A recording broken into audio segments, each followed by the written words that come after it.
dan, dan beliau juga merupakan asisten dosen anatomi pada tahun 2015 hingga 2017. Baik, mungkin sekian CV yang dipaparkan oleh Dr. Aulia kepada teman-teman sekalian. Selanjutnya mungkin kita bisa mulai seminar pada kali ini ya, Dokter ya. Iya, boleh. Ya, mungkin saya share screen PPT-nya mungkin terlebih dahulu ya, Dokter. Silakan.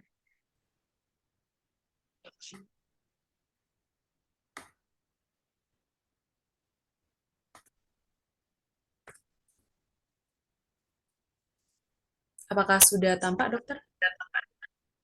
Sudah, tapi belum di apa Oh full ya, screen-nya belum.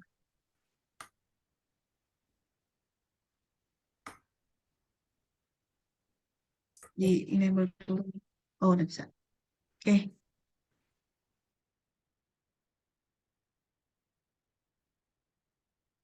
sudah bisa langsung saya mulai dari ya, moderator. ya, monggo Dokter bisa dimulai mungkin. Eh, Assalamualaikum warahmatullahi wabarakatuh.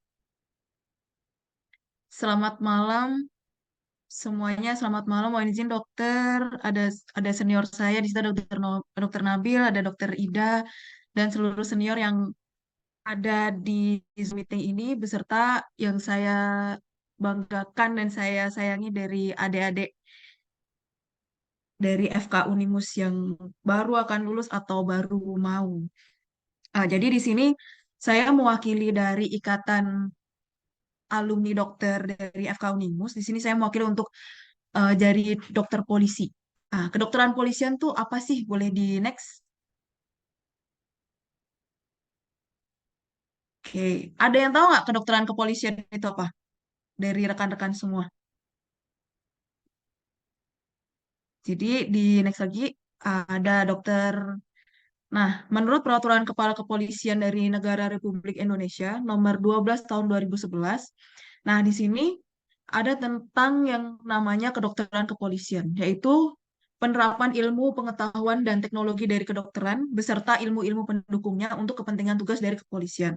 Nah, yang dimaksud di sini adalah kita itu jadi polisi, dokter sekaligus polisi ini tidak hanya menggunakan ilmu kedokteran yang kita punya, maksudnya hanya untuk memeriksa pasien, tapi kita menggunakan ilmu kedokteran ini untuk berbagai banyak hal sebagai analisa, untuk menegakkan, kita bantu untuk memecahkan suatu perkara atau memecahkan suatu permasalahan yang ada, biasanya seperti itu, kejahatan, kriminal, atau dari kasus teroris pun juga kadang kita juga bisa gunakan untuk dari segi kedokterannya. Lanjut. Nah, kegiatan Dokpol tuh apa sih? Nah, ini yang pertama. Yang pertama ada DVI atau Disaster Victim Identification. Nah, di sini kita itu fungsinya untuk kegiatan identifikasi terhadap korban mati akibat bencana yang dilakukan secara ilmiah sebagai sesuai standar Interpol yang dapat dipertanggungjawabkan secara hukum. Nah, DVI ini biasanya digunakan untuk kayak kematian massal. Jadi, misal ada suatu bencana, bisa itu nanti dari gempa bumi kah, banjir, atau mungkin memang ada kematian yang skalanya besar gitu. Jadi, kita menggunakan sistem DVI ini untuk mencari em, korban, penyebab dari kematian korban tersebut. Lanjut. Nah, dari DVI itu kita akan lanjutkan untuk menjadi adanya kedokteran forensik, di mana kedokteran forensik ini kan salah satu cabang ilmu kedokteran yang kita pelajari dan menerapkan ilmu pengetahuan teknologi kedokteran untuk kepentingan hukum dan perang sebenarnya. Nah, dari kedokteran forensik ini sebenarnya dia itu untuk mencari penyebab kematian yang biasanya kita adakan koas kita forensik juga, kita belajar forensik. Nah, di salah satu fungsi dari kedokteran yang kita lakukan. Terus selanjutnya yang ketiga ada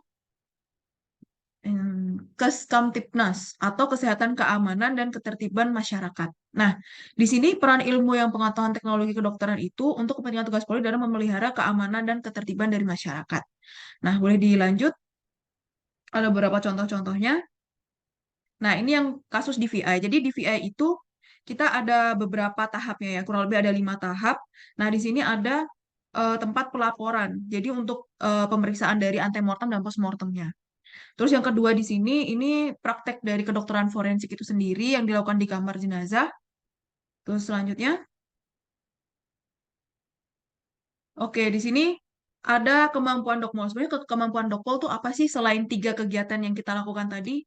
Nah, selain 3 tadi, kita kedokteran kepolisian tuh mempelajari sebanyak ini, ada 20 cabang dari yang akan kita lakukan dari kedokteran kepolisian. Salah satunya ada patologi forensik, odontologi kepolisian, odontologi forensik. Jadi kita nggak hanya dari dokter umum aja, jadi kita dibantu dari kedokteran gigi. Terus setelah itu ada juga kita dibantu oleh apoteker dari farmasi kepolisian sama farmasi forensik. Terus selanjutnya ada kesehatan tahanan, kesehatan dari kedokteran lalu lintas, psikiatri forensik, ada CBRN juga. Nah, lanjut. Oke, ini sedikit cerita buat ke Kamtipmasnya ya. Jadi untuk kesehatan dan keamanan ketertiban masyarakat di sini sebenarnya banyak yang kita lakukan. Yang pertama ini saya melakukan pengamanan kesehatan untuk saat kegiatan G20 Bali kemarin. Jadi kita itu selain mengobati dari pasukan anggota, kita juga melakukan ada yang namanya food safety. Food safety ini dia digunakan untuk keamanan dari makanan yang akan dikonsumsi oleh pejabat utama. Kayak misal ada tamu dari kenegaraan, misal dari presiden kah. Tapi yang biasanya kita lakukan itu kalau misal tamunya seperti Kapolri, itu seringnya pakai food safety. Nah, yang di baris kedua ini kegiatan saya selama ada operasi yang kemarin gempa Cianjur, itu kita juga turun untuk melakukan pelayanan kesehatan yang sampai masuk ke desa-desa, terus kita mencari korban, bantu korban, terus kita melakukan pelayanan kesehatan buat mereka. Nah, yang ketiga ini yang paling bawah ini dia lebih ke penanganan kesehatan buat eh, keamanan dari anggota sih biasanya. Lanjut. Nah, ini yang terakhir. Jadi saat ini saya sedang melaksanakan operasi Satgas PAM Capres Cawapres. Jadi Satgas ini bertugas untuk pengamanan untuk calon presiden dan calon wakil presiden. Itu. Lanjut. Nah, teman-teman gimana sih cara daftarnya gitu? Ada yang pernah tahu nggak atau kepo-kepo gitu masalah kita mau daftar SIPSS itu gimana? Oke, lanjut. Next. Nah, jadi di sini ada website namanya penerimaan.polri.go.id. Nah, website ini dia itu menghimpun seluruh apa namanya rekrutmen untuk Polri. Jadi mulai dari penerimaan Akpol, Bintara, Tamtama, SIPSS sekalipun itu informasinya dari penerimaan polri.go.id. Jadi kalau SIPSS itu dia seringnya waktu Januari Februarian. Jadi informasinya biasanya seringnya dia buka sekitar Januari sampai Februari. Jadi nanti rekan-rekan semua kalau misal mau udah persiapan, yang penting udah punya STR kalau mau daftar SPSS. Kalau sudah STR udah siap, nanti silahkan nanti kepo-kepo aja penerimaan.polri.go.id. Nah, itu biasanya seringnya sih akhir bulan. Kalau dulu saya akhir bulan Januari. Nanti dari akhir bulan Januari, tapi biasanya mulai dari pertengahan aja nanti mulai dipantau. Gitu. Lanjut. Nah, ini untuk persyaratan usia sama tinggi badan. Kalau ini yang general dulu aja. Jadi kalau untuk usia itu, misal rekan-rekan dokter spesialis mau bergabung menjadi dokter polisi pun bisa. Batas maksimalnya usia 40 lot, itu batas usianya 33 tahun. Kalau S1 profesi, itu 29 tahun. Jadi 29 tahun tuh S1 profesi itu kayak nurse, apoteker, terus kita dokter, itu batasnya sampai 29 tahun. Terus kalau usia 26 tahun itu untuk batasnya S1 sama D4. Kalau tinggi badan, pria minimal 158, kalau wanita 155. Lanjut. Oke. Nah, ini ada rangkaian tes seleksi SPSS yang dulu pernah saya lakukan. Kurang lebih hampir sama. antara setiap tahun yang kita laksanakan. Jadi intinya itu ada pemeriksaan tahap kesehatan satu. Tahap kesehatan satu itu kita yang diperiksa secara luar. Jadi kayak misal ada bekas luka enggak, terus ada kelainan, misal kayak ada ambeien kah, ada hemoroid kah, atau ada varises, sebenarnya yang kelihatan oleh mata. Terus yang kedua itu ada tes kompetensi pengetahuan. Nah, kompetensi pengetahuan ini kalau kita dokter, soal-soalnya kurang lebih kayak hampir sama kayak kita UKM PPD. Tapi biasanya dia ngambilnya kayak apa itu yang kasus-kasus yang baru. Kalau dulu kan zamannya 2022 itu masih zamannya COVID ya. Jadi itu ngangkatnya benar-benar kasusnya COVID. Jadi kayak banyak sekali kayak kasus tentang COVID dari cara dia transfer vaksinnya, terus terus cara mereka isolasi harus berapa lama dan lain sebagainya. Nah, tes psikologi di sini, tes psikologi itu dia termasuk ada TPA juga, tes potensi akademik. Jadi kayak ya misal menghitung kayak secara matematis gitu, terus deret bilangan, nah dan lain-lain itu. Nanti ada gambar juga gitu. Nah, yang keempat ada kesamaptaan jasmani. Kesamaptaan jasmani nanti saya jelaskan di belakang ada lagi. Nah, yang kelima ada kesehatan tahap 2. Tes kesehatan tahap 2 ini dia itu lebih ke pemeriksaan internal kayak kita darah, urin, tes narkoba, terus habis itu kita ada cek ronsen juga, EKG, sama ronsen EKG itu sih. Nah, habis itu yang keenam ada mental ideologi. Mental ideologi kurang lebih dia mengenai kayak em, lebih ke kayak gimana sih kita tuh mengenai paham-paham yang ada di Indonesia. Kayak paham, entah paham komunis kah atau paham liberal kah, lebih kayak gitu. Nah, terus beda lagi ada sama wawasan kebangsaan. Wawasan kebangsaan tuh lebih ke kayak apa namanya?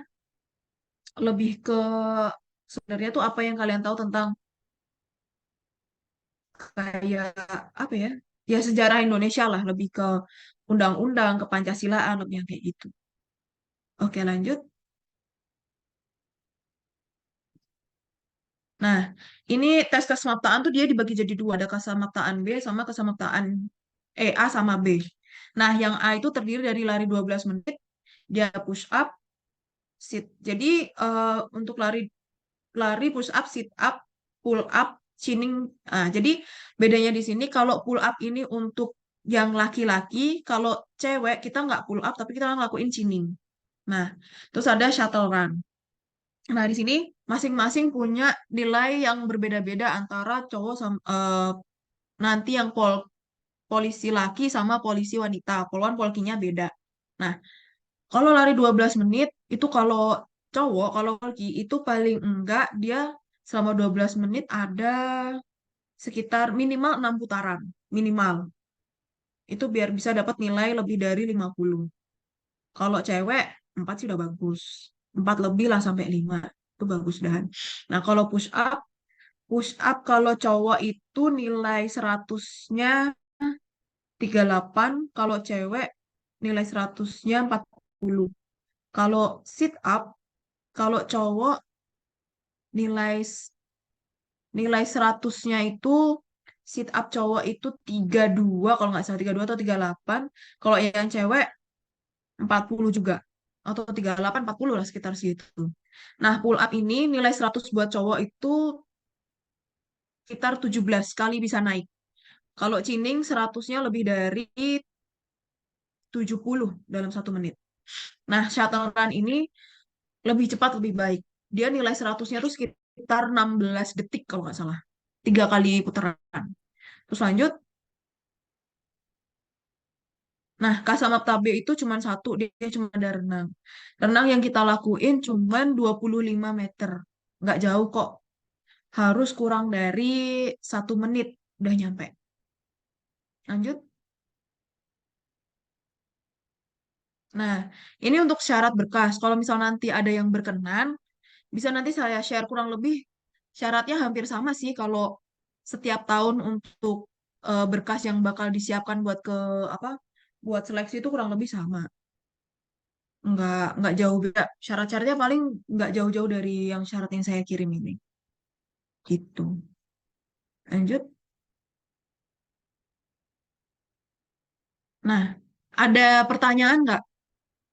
Jadi sekarang ini tadi kan teman-teman semua udah lihat CV saya ya. Jadi saya sekarang kerjanya itu penempatan saya di Korbrimob Polri. Jadi apa sih sebenarnya bedanya polisi di Korbrimob sama polisi umum? Kalau kita polisi umum kan mereka itu nggak ada pasukan, bedanya itu. Tapi kalau kita di Korbrimob itu, jadi Korbrimob itu semacam kita tuh tentaranya polisi. Ya, tentaranya polisi. Nah, tentaranya polisi ini kan dia, jadi kita tuh ngampu ada banyak pasukan yang harus kita rawat kesehatannya, istilah kayak gitu. Jadi kita tuh selalu pantau mereka. Jadi sering ada pengamanan-pengamanan kalau misal pasukan ini melakukan pergerakan. Gitu sih. Bedanya Korbrimob sama polisi umum sebenarnya ya sama-sama kita polisi gitu. Cuman lebih yang kayak kalau misal polisi umum mereka nggak ngurus yang namanya pasukan, tapi kalau kita tuh lebih oke, kita selain jadi eh, polisi biasa, tapi kita juga ngurus pasukan juga gitu istilahnya. Jadi makanya tadi foto yang saya tampilkan itu sebenarnya kalau mungkin teman-teman semua ada yang belum tahu terkait BRIMOB. Jadi tadi adalah salah satu seragam yang kita punya itu namanya PDL Loreng. Jadi yang tadi di CV saya itu dia merupakan PDL atau baju kebesaran kita kalau misal ada upacara-upacara hari besar. Jadi dia cuma waktu-waktu tertentu dia dipakai. Jadi nggak bukan buat apa dinas yang setiap hari. Kira-kira dari teman-teman semua ada pertanyaan untuk paparan saya kurang lebih kalau dokter polisi itu tugasnya yang tadi saya udah apa paparkan di awal. Kalau misal ada yang mau tanya lebih, silahkan. Kalau misal mau ada yang berminat atau pengen tahu lebih lanjut, ini hanya sebatas gambaran kecil saya yang mau paparkan ke rekan-rekan semua. Jadi kayak misal, istilahnya kalian, kita dokter itu nggak hanya melakukan pelayanan kepada pasien kok gitu. Jadi kita apalagi kalau kalian di kepolisian, manfaat kita sudah kalian jadi dokter bermanfaat untuk orang, profesi, dan profesi menjadi Polri pun, kalau kata Bapak Jokowi, kalau Polri itu merupakan salah satu jalan untuk mengabdi. Jadi, selain kalian mengabdikan diri untuk kemanusiaan sebagai seorang dokter, jadi kalian juga mengabdikan diri kalian untuk negara. Ya, walaupun sebenarnya sama-sama sih, kalau kita jadi dokter pun juga tetap mengabdi buat negara. Oke, jadi paparan saya sudah cukup. Kira-kira dari teman-teman semua ada yang mau ditanyakan?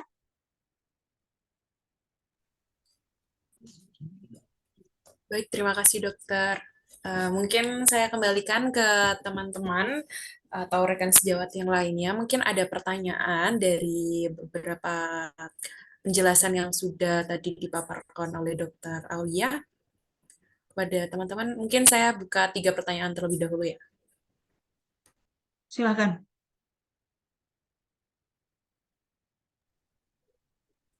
Assalamualaikum. Saya tidak bertanya, Waalaikumsalam. hanya saya memberikan sedikit komentar. Saya mengapresiasi kegiatan seperti ini. Ya, selamat buat semua, baik alumni maupun yang masih belum atau calon alumni. Ya, semoga kalian semua sukses. Ya, sukses itu bisa dari berbagai bidang, dari berbagai jalan. Kemudian untuk Mas Nabil CS mungkin juga perlu difikirkan entrepreneur itu nanti atau mungkin sudah ya karena yang kemarin saya nggak mengikuti sehingga terbuka wawasan bagi adik-adik semuanya bahwa jadi dokter itu ternyata sangat bervariasi atau beraneka ragam dalam kita meraih sukses dan mengabdi. Ya, terima kasih buat narasumber, sukses semua buat kalian semua, baik alumni maupun calon alumni. Terima kasih. Assalamualaikum warahmatullahi wabarakatuh. Waalaikumsalam. Terima kasih banyak Dokter Ratna. Mohon izin dok, saya Dokter Aulia dok. Ya, sudah tahu, sudah banyak dengar asisten anatomi ya, sekaligus juga dokpol ya, jadi sangat membanggakan. Monggo silahkan Siap, dilanjutkan dokter. acaranya. Monggo. Siap, dok. Jadi, Baik, terima kasih banyak. Iya, ini mau ada. izin melanjutkan, dokter? Baik, terima kasih sebelumnya Dr. Wahyu Ratna yang sudah berkenan hadir untuk malam hari ini. Baik, mungkin ini ada pertanyaan masuk, Dr. Aulia, dari Iya. Mas siapa ini? Imam Asidiki. Iya. Iya. Assalamualaikum, izin bertanya. Dulu saingannya waktu masuk ada berapa, Dok? Gitu. Mungkin pertanyaan pertama bisa dijawab terlebih dahulu, Dokter. Oke, jadi gini, dok, kalau yang dulu masuk saingannya berapa? Kan berhubung saya itu kan masuk waktu COVID ya, dok ya. Pas kemarin itu kita saingannya ada kurang lebih 100 orang itu seluruh Indonesia. Kami bersaing sebanyak 100 orang, terus dan kuota kami itu kalau Polri SIPSS itu kuotanya nggak pernah dikasih tahu di awal, dok. Jadi ya udah tiba-tiba ada nih kita di wilayah waktu dulu tuh di Panda di daerah itu kita tiba-tiba ada jadi tuh mereka ada seleksinya ada 2 kali kita seleksi. Jadi itu penyisihan kayak penyisihan dari 100 orang yang daftar dokter. Nah, itu kita kesaring sampai ke pusat cuma 16 orang gitu. Nah, sebenarnya ini kan waktu saya itu dok eh, seleksinya apa pendaftaran itu dia cuma bentar dok. Kita cuma 4 hari aja. Tapi kalau yang sebelum-sebelumnya kan yang sesudahnya kemarin 2023 tuh dia cukup lama ada sampai semingguan. Jadi persiapan berkasnya bisa cukup banyak gitu dok. Jadi mungkin semakin lama waktu yang disiapkan untuk pendaftaran, semakin banyak juga saingannya. Kalau misalkan semakin dikit, saya yang cuma 4 hari aja, saingan saya ada 100 orang. Jadi saya 1 banding 10 orang yang harus saya singkirkan istilahnya gitu. Oke. Ada lagi dok? Baik. Baik, kepada mungkin Dr. Aswin Imam Asidiki, apa sudah terjawab? Ya, mungkin sambil menunggu respon dari beliau, bisa kita beralih ke pertanyaan selanjutnya. Dokter izin Boleh. tanya, untuk kuota masuk SIPSS ini, apakah per nasional atau per daerah, Polda? Nah, jadi saya jawab ya dok. Waalaikumsalam dokter Haris. Makasih pertanyaannya. Jadi kalau kuota SIPSS itu kita kuotanya nasional. Jadi kita nggak ada kuota Polda. Mau Polda itu misal nggak ada pengirim pun misal dia ada dokter di sana. Tapi ternyata dokter ini nggak masuk kualifikasi nasional di perankingan tetap nggak akan masuk gitu. Jadi setiap Polda nggak mereka tidak memiliki kuota masing-masing. Misal Jateng harus ngirim satu, Jatim harus ngirim satu, mana harus satu tuh enggak. Jadi benar-benar kita di ranking nasional. Jadi dari seluruh provinsi Indonesia, misal yang diambil cuma 16 orang, ya ranking 1 sampai 16 yang akan masuk gitu.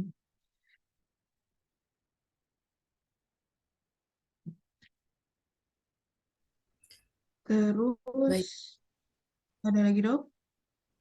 baik, mungkin terima kasih dokter. Selanjutnya beralih ke pertanyaan selanjutnya. Oke, selanjutnya Assalamualaikum, izin bertanya, untuk tes kesehatan jika ada luka seperti bekas operasi, apakah mendapat nilai minus atau tidak nih dok? Mungkin itu dulu. Oke, Waalaikumsalam dokter. Jadi di sini ada terima kasih dokter Zaki. Kalau untuk bekas luka dok, sebenarnya kita itu tetap dilihat. Itu masuk stakes. Jadi kayak kalau di apa namanya? Nanti kalau misalnya ada yang rekan-rekan semua ada yang mau daftar, nanti coba saya nanti hubungin saya aja, nanti saya share ada syarat-syarat kesehatan. Jadi dia masuk stakes 1, 2, 3, atau 4. Nah, stakes 1 itu normal. Stakes 2 itu dia ada kendala tapi masih bisa. Kayak misal dia tuh 4 stakes masih bisa lolos. Kalau ada 1, 3 stakes sama misal 3 stakes 2 itu masih dipertimbangkan juga. Tapi kalau udah ada stakes 4 itu nggak akan diterima biasanya kayak gitu. Nah, kalau bekas luka operasi, sekiranya itu mengganggu apa enggak? Apakah setelah operasi itu, misal dia patah tulang ya dok ya, dia kalau patah tulang itu sebenarnya tulangnya udah nyatu atau belum? Kalau misal dia udah nyatu, ya udah nggak apa-apa. Kemarin saya sedikit cerita dok. Sebenarnya saya ada bekas luka juga. Saya dulu pernah operasi, saya ada fraktur epikondylus yang sinistra. Nah, bekas lukanya masih panjang dok, dia seginian. Sekitar 7 cm lah ada segini. Jadi, nah, ya alhamdulillahnya ya dok, masuk juga tuh. Jadi jangan khawatir. Kayak misal kalian ada bekas luka, kalau memang kalian sudah usaha memang nggak bisa hilang, ya sudah.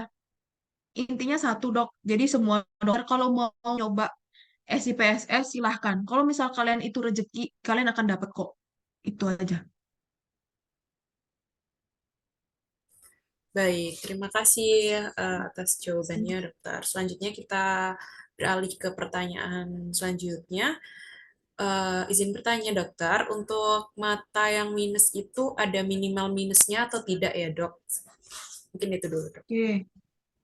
Ya, Waalaikumsalam, Dokter Winedar. Jadi, sebenarnya saya sendiri matanya minus, dok. Saya minus 1,5.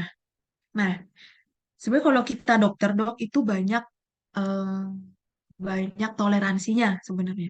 Jadi, kalau misal minus, kalau secara umum, kita tuh jatahnya cuman nyampe 2, minimal 2. Tapi kalau misal lewat dari 2, ya nggak apa-apa, dicoba aja. Yang penting dokter hafal ini aja. Apa Snellen chart biasanya kan kita kan bisa pakai Snellen chart tuh kalau tes serius sih pakai itu. Tapi kalau memang misal apa bisa dilasik silakan dilasik nggak apa-apa, dioperasi dulu. Tapi kalau memang misal nggak sempet udah waktunya kepepet, udah coba aja, nggak pernah ada yang tahu, coba aja, boleh kok. Saya kemarin 1,5 aja tembus juga dok. Oke, baik, terima kasih banyak, dokter. Mungkin ini ada pertanyaan yang masuk juga, dok, tapi bukan lewat room chat sini ya, dok. Tapi melalui WA saya, dok, ini. Ini ada pertanyaan, dok. Kalau mau masuk dokpol itu wajib belum menikah atau sudah menikah juga boleh nih, dok? Mungkin itu dulu, dok. Oke, jadi kalau itu wajib belum menikah. Jadi kalau dokpol syarat utama adalah kita belum menikah. Kecuali kalau dokter spesialis ya dok, kalau dokter spesialis boleh nikah.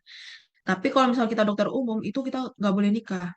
Jadi gini dok, kan misal dokter sudah ada rencana mau menikah, tapi ternyata dokter apa namanya rencana nikah ternyata daftar SIPS nih tembus. Nah, ketika dia tembus ini, tahan dulu aja 6 bulan dok. Kita pendidikan tuh cuma 6 bulan. Bahkan yang 2023 ini dok, yang baru kemarin, yang tahun ini, mereka pendidikan cuma 4,5 bulan. Kami yang 2022 itu kita pendidikan sekitar 6 bulan sampai 7 bulan lah kalau kita. Yang adik saya kemarin 23 ini dia cuma 4,5 bulan. Jadi kalau misal ada rencana mau nikah, saya saran kalau misal pengen banget, tunda dulu, sabar dulu. Paling enggak setelah teman-teman semua ini lulus dan di praspa istilahnya pelantikan jadi polisi, itu kalian besoknya ini mau nikah langsung boleh. Nikah aja. Nggak ada yang larang tuh. Jadi nggak masalah gitu. Jadi bukan menghambat rekan-rekan semua buat nikah. Atau misal nanti udah penghadapan. Nah, nanti setelah kalian penghadapan ke bagiannya masing-masing, bisa itu. Oke. Bisa nanti habis itu langsung nikah. Pokoknya intinya nggak ada, kita tidak ada ikatan dinas. Kita nggak kayak yang misal 2 tahun dinas dulu terus baru nikah. Nggak. Jadi silahkan kalau misal nanti selesai pendidikan langsung nikah boleh.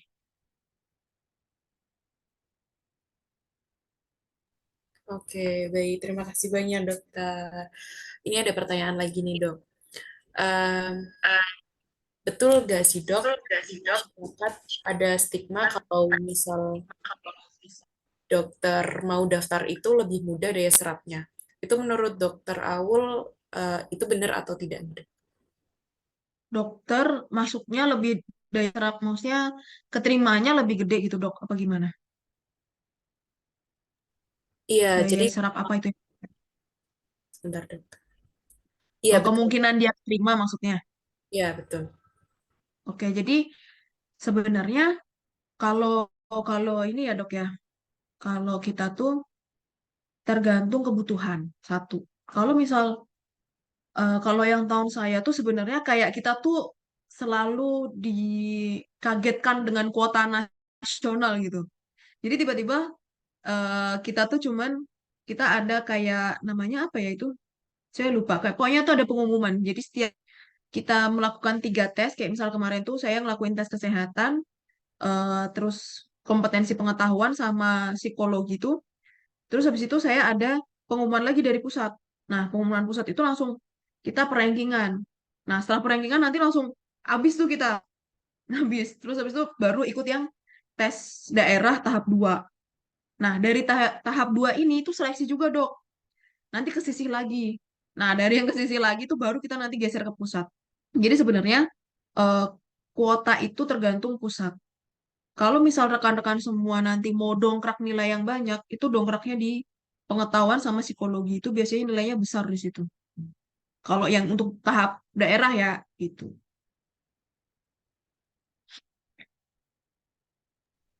Baik, oke, terima kasih banyak dokter.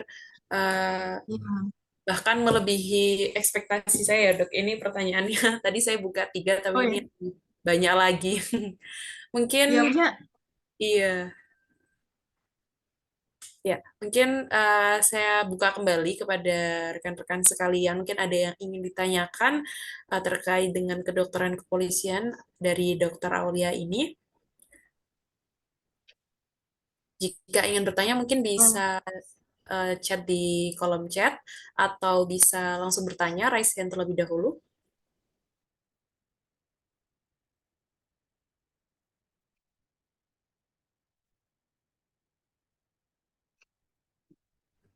Oke, ini ada yang masuk lagi, dok. Eh, oke. izin bertanya, dokter, berarti untuk daftar SIPS ini harus setelah selesai e-ship atau bukan, nih, dok? Betul, betul. Jadi rekan-rekan semua yang wajib kita dokter umum punya adalah STR. Kalau kita mau daftar dokpol. Kalau misalkan ada kan kita ada dokmil juga sebenarnya. Nah, kalau dokmil itu kalian belum isip aja bisa mereka apa namanya menerima kan. Bisa mereka tuh menerima nanti isipnya setelah kalian pendidikan. Tapi kalau dokter polisi itu mereka wajib udah selesai isip dan udah punya STR yang asli. Karena kalau kita yang di Polri itu ya memang dari Polri tidak melayani untuk pembagian yang dokter internship ya dok ya. Nah karena kita sekali kita selesai terus penempatan, nah kita langsung kerja sesuai tupoksi dari kedokteran kepolisian itu sendiri. Tuh.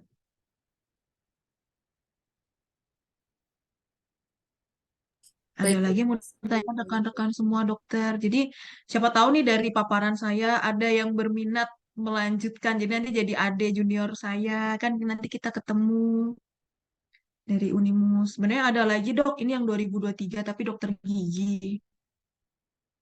Tuh dulu sempat daftar bareng saya juga sih dok itu. Mau sharing. Jadi nggak cuma dokter umum, dokter gigi pun juga bisa diterima. Terus nanti kalau misal ini buat umum juga ada, kalau misalnya ada yang mau sharing, nurse pun juga bisa, nurse, perawat, itu juga kita juga butuh kok di Polri.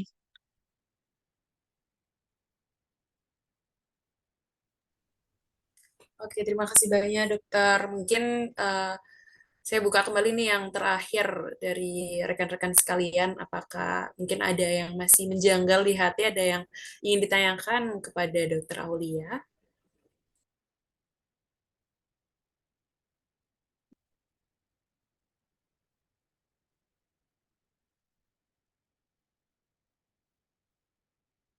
Ya, mungkin,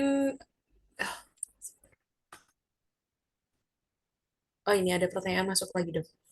Dokter izin bertanya, saat pendidikan lewat jalur dokter ini, apakah pendidikannya sama seperti polisi bintara pada umumnya? Mungkin itu. Oke, Waalaikumsalam dokter. Jadi izin jawab dok, kalau untuk yang pendidikan jalur dokter ini sebenarnya kan kalau kita pendidikan, saya cerita zaman saya pendidikan ya dok ya. Nah dulu zaman saya pendidikan itu kita mikirnya, ya kan saya dokter gitu kan. Kenapa saya harus belajar dan yang lainnya? Ternyata di Polri itu luas dok. Kita dokter aja di dok. untuk jabatan tuh kita nggak hanya sekedar sebagai dokter, sebenarnya itu. Jadi kalau misal saya nih dok, saya kan di Korbrimob itu sebenarnya jabatan saya tuh di bagian REN, perencanaan. Tapi dari bagian REN itu saya di BKO-kan ke bagian kesehatan. Jadi sebenarnya nggak kita tuh nggak melulu belajarnya tentang kedokteran, malah kalau di kepolisian dia bilangnya kalian sudah dokter, kalian sudah punya dasar. Oke, jadi kalian masuk ke kepolisian itu kita didik kalian seperti bukan bintara jalurnya, kita polisinya kayak akpol, kelasnya sama kayak akpol pendidikannya. Maksudnya JPP Jadi ini karena kan kita bang, lulusnya kan bukan juga JPD kita Heeh. lulusnya kan dalam nanti pangkat kita kan IPDA, Inspektur Polisi 2 itu sama setaranya kayak kita lulusan akpol. Jadi dasar-dasar kepolisian. Kita belajar juga tentang lantas, Dok. Kita belajar lantas, kita belajar tentang Sabara yang sering patroli muter-muter, terus kita juga belajar juga tentang Intel, terus kita belajar juga tentang apa tadi ya? Apa Intel, Sabara, terus macam-macam, Dok, banyak. Jadi bagian-bagian kepolisian itu kita belajar semua. Tapi ya itu lagi, kalau saya dokter, oke saya cukup tahu. Oh, kita belajar reskrim juga. Kalau reskrim itu dokter kadang juga dilibatkan untuk eh, ke bagian reskrim karena kan kita bantu kalau olah TP-TKP dari DVA itu tadi sih. Lebih yang ini. Baik, terima kasih banyak dokter. Mungkin cukup sekian untuk pertanyaannya karena sudah semakin malam dan masih ada narasumber satu lagi ya. Mungkin Ya. untuk yang terakhir nih dok, boleh dokter Aulia kasih closing statement untuk kami, mahasiswa-mahasiswa FK Unimus yang nantinya mungkin ingin melanjutkan pendidikannya ke Dokpol. Mungkin monggo kepada dokter Aulia. Oke, buat adik-adik semua, jadi sebenarnya kita masuk polisi itu enggak seperti yang kalian kira, yang misal harus pakai uang, harus pakai orang dalam, harus pakai ini. Ada kok contohnya kita masuk Polri bersih itu ada. Kayak saya sendiri, saya bukan mau menyombongkan, enggak, saya masuk Polri dengan kemampuan sendiri. Jadi saya kayak kalau kalian yakin memang kalau emang ini rezeki bakal dapet. Jadi intinya yakini kalau memang kalian, oh ini jalan saya akan lakukan semaksimal mungkin. Ketika kalian dapat, kalian akan melakukannya dengan maksimal. Dan kalian nggak ada apa namanya buat melakukan sesuatu di luar jalur yang sudah kalian lakukan itu. Kalau kalian bersih, buat masuk aja sudah bersih, otomatis kalian di dalam juga akan melakukan sesuatu yang bersih juga kok, nggak akan yang aneh-aneh. Jadi itu adik-adik semangat kalau memang misal mau masuk mau jadi dokpol, mau ikut seleksi, silahkan nanti kalau mau tanya boleh nanti bisa personal saya. Tadi sudah saya share di CV saya, ada eh, kontaknya juga. Kalau misalnya nanti ada yang mau bertanya, dipersilahkan. Itu semangat buat adik-adik dari FK Unimus. Saya harap saya dapat adik lagi nanti dari teman-teman semua. Jadi nanti dari 2024, sekiranya kalau teman-teman mau daftar, silahkan kalau mau ada yang mau tanya-tanya, dipersilahkan. Nanti sekitar bulan Januari Februari sudah buka kok insya Allah. Baik, terima kasih banyak dokter kepada dokter Aulia. Terima kasih, Iya, Kak semoga Medi. teman-teman mahasiswa FK Unimus nanti bakalan ada yang menyusul dokter seperti dokter Aulia ya, Dok. Baik, mungkin Amin, dokter. mungkin selanjutnya saya alihkan ke moderator kedua kepada Afid untuk melanjutkan terkait dengan materi selanjutnya. Terima kasih dari saya sebagai moderator untuk kedokteran kepolisian. Saya Medina Nurjihan, terima kasih. Mohon maaf bila ada tutur kata yang salah. Saya pamit undur diri. Saya tutup. Wassalamualaikum warahmatullahi wabarakatuh. Terima kasih Waalaikumsalam banyak, warahmatullahi dokter. wabarakatuh. Waalaikumsalam. Terima kasih banyak Dokter Aulia atas ilmunya. Semoga bisa kita aplikasikan buat mahasiswa atau alumni Dokter FK Unimus yang ingin melanjutkan karirnya di kedokteran kepolisian. Semoga apa yang barusan dipaparkan oleh Dokter Aulia dapat membantu kita semua. Amin, amin. Terima kasih banyak Dokter. Amin. Terima kasih banyak, dok. Untuk selanjutnya di sini kita akan masuk dalam sesi yang kedua, yaitu pemaparan dari Dr. Billy. Sebelum dimulai oleh Dr. Billy, mungkin saya izin untuk membacakan CV beliau terlebih dahulu, di mana Dr. Billy ini adalah lulusan FK Unimus, baik untuk pendidikan S1 dan profesi kedokteran di FK Unimus. Pada saat ini beliau pernah melakukan berbagai pelatihan seperti Advanced Cardiac Life Support, Advanced Trauma Life Support, Basic Life Support, Basic Surgical Skill, dan pelatihan-pelatihan lainnya. Untuk pengalaman organisasi, beliau sebagai anggota tim pengembangan dan pendidikan kedokteran berkelanjutan, tim P2KB ID Cabang Muna, dan yang paling terbaru sebagai Wakil Ketua Bidang Kesehatan Paguyuban Sosial Marga Tionghoa Indonesia atau PSMTI Kabupaten Muna tahun 2021 sampai 2025. Untuk nama lengkap beliau, Dr. Billy Gustomo, dengan alamat, nomor telepon, email yang terlampir. Jika nanti setelah pemaparan ini ada yang ingin ditanyakan oleh hadirin sekalian, bisa menghubungi beliau langsung. Jika pada malam ini pertanyaan belum terjawab. Untuk itu langsung saja saya berikan waktu kepada Dr. Billy Gustomo. Silakan dokter. Terima kasih ya dok. Suara saya terdengar ya dok?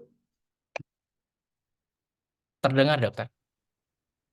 Jadi Assalamualaikum warahmatullahi wabarakatuh. Yang saya hormati di sini kalau saya lihat ada dosen dulu, terus dosen sekaligus panutan saya. Izin dok, Dokter Ratna, terus tadi ada Dokter Aviana, izin dok. Kemudian yang saya hormati juga teman-teman sejawat saya dan calon alumni pada malam hari ini. Jadi CV saya tadi sudah dipaparkan. Jadi nama saya Billy Gustomo, saya alumni FK Unimus 2011. Jadi alhamdulillah beberapa bulan kemarin ada pengumuman LPDP.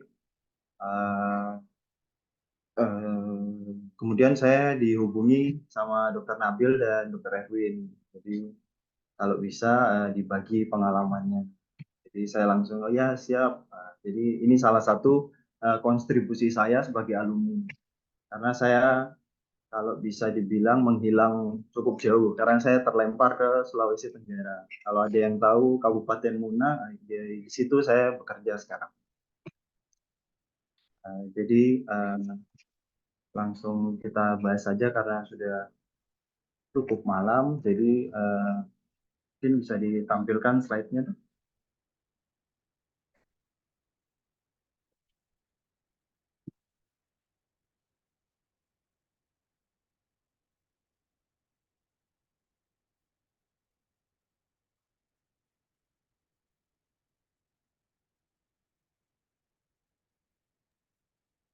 Mohon maaf dokter, slide-nya sudah dikirimkan. Kemarin sudah saya berikan ke Dokter Nabil. Sebentar saya buka.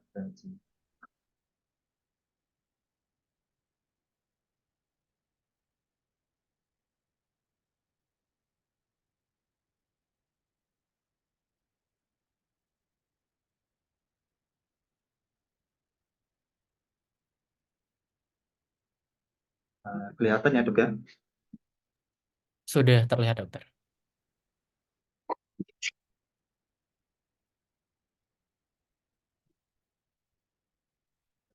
Ya baik. Jadi di sini saya diberikan kesempatan. Jadi dalam bentuk sharing season. Jadi kalau ada yang ingin bertanya ketika saya menjelaskan, ditanyakan saja daripada kelupaan nanti. Jadi kita santai saja. Jadi banyak yang pandangan sekarang bahwa, makanya judulnya seperti ini. Jadi beasiswa bukan sekedar mimpi. Jadi kalau saya balik ke belakang, untuk mendaftar, saya kan bercita-cita untuk lanjut SP1 atau PPDS. Cuman di daerah saya Kabupaten Muna, walaupun itu suatu daerah terpencil, tapi pihak daerah pun tidak memberikan sumbangsinya. Jadi jalan satu-satunya bagi kita dokter yang ingin melanjutkan PPDS yaitu mencari beasiswa. Jadi kebetulan setelah pandemi Kementerian Kesehatan pun melakukan percepatan pendidikan dokter spesialis. Jadi kalau di programnya itu sampai 2024. Jadi nanti untuk LPDP ini kemungkinan kuota dokter terbanyak sampai 2024. Jadi ya beasiswa bukan sekedar mimpi. Jadi banyak yang beranggapan bahwa beasiswa itu hanya untuk orang-orang pintar. Kemudian beasiswa pun hanya untuk orang-orang berprestasi. Jadi dengan materi malam ini saya ingin mengubah pandangan teman-teman sejawat sekalian yang ingin mendaftar LPDP ataupun calon-calon alumni yang ingin melanjutkan S2 ataupun nanti PPDS lewat jalur beasiswa. Jadi saya ingin mengubah itu bahwa beasiswa itu bukan untuk orang-orang yang berprestasi, bukan untuk orang-orang yang pintar, tapi beasiswa itu untuk orang-orang yang layak menerimanya. Jadi kalau pernah mengikuti beasiswa seperti ini, jadi kebanyakan pertanyaan ketika wawancara itu kenapa kami pemberi beasiswa harus memberikan kepada Anda seperti itu. Jadi ada pertanyaan seperti itu. Jadi disinilah kesempatan kita membranding diri kita bahwa beasiswa itu layak untuk diberikan kepada kita. Nanti bagian layaknya seperti apa nanti saya jelaskan ada ketika diwawancara.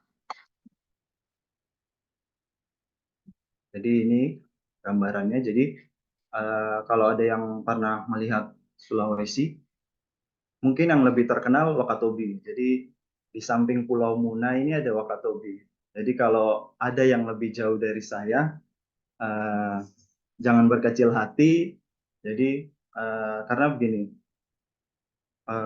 kita boleh orang desa, tapi pandangan kita jangan desa seperti itu. Jadi kalau bisa internasional ya internasional seperti itu.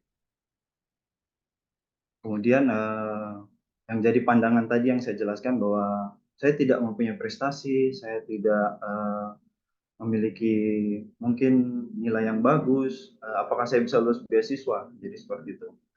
Jadi ini yang membuat kita mundur duluan sebelum mendaftar beasiswa.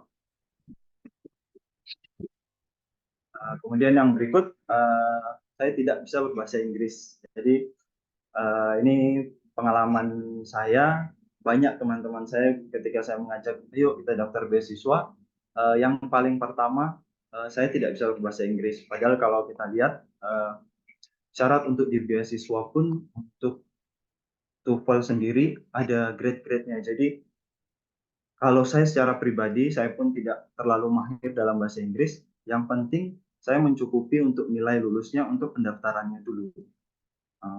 Nanti beasiswa kan terbagi dua. Biasa kita diperkenankan untuk mengambil beasiswa di luar negeri ataupun di dalam negeri. Jadi beasiswa yang saya terima atau saya dapatkan yang pengumuman kemarin yaitu LPDP. Jadi LPDP itu suatu lembaga pengelolaan dana pendidikan, dia di bawah naungan Kementerian Keuangan langsung. Jadi kalau secara slogan dia berpegang teguh pada integritas, kemudian pelayanan, profesionalisme, kesempurnaan, dan sinergitas. Ini untuk tahap-tahapan LPDP. Jadi LPDP itu mempunyai banyak jalur. Jadi kita bisa mendaftar via jalur afirmasi. Jadi afirmasi itu macam-macam. Bisa penyandang disabilitas atau daerah-daerah afirmasi seperti Papua dan lain-lainnya. Jadi itu mereka memiliki nilai khusus tersendiri dalam perhitungan yang pemberi beasiswa LPDP sendiri.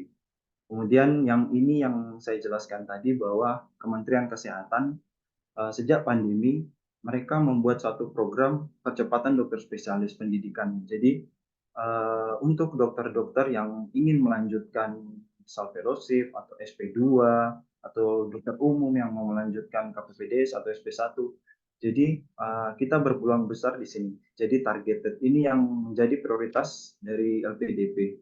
Dibanding periode lalu di bawah tahun seperti 2021 itu untuk dokter spesialis SP1 dan SP2 itu hanya 50. Jadi dengan adanya percepatan dokter spesialis mulai di akhir tahun 2022 setelah pandemi, itu penerimaan untuk dokter baik itu SP1 maupun SP2 di total per periode dari 2022 itu mulai meningkat dari 300 dan bahkan sampai 500. Kemarin kebetulan saya merupakan PNS di Kabupaten Muna, jadi saya mendaftar lewat jalur targeted prioritas, mengambil yang PNS, TNI, dan Polri. Jadi teman-teman yang bukan PNS pun jangan berkecil hati, cukup melampirkan bukti rekomendasi dari rumah sakit dan pemimpin daerahnya, misal bupati, seperti itu.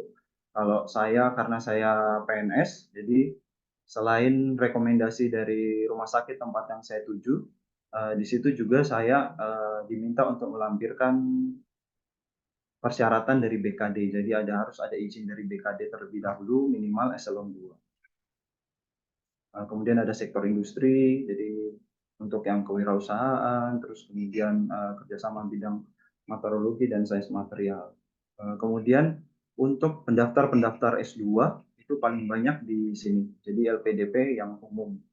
Jadi S2 atau S3 ini cukup banyak pendaftarnya. Jadi ini di sini reguler, kemudian bisa menembak untuk perguruan tinggi luar negeri maupun dalam negeri.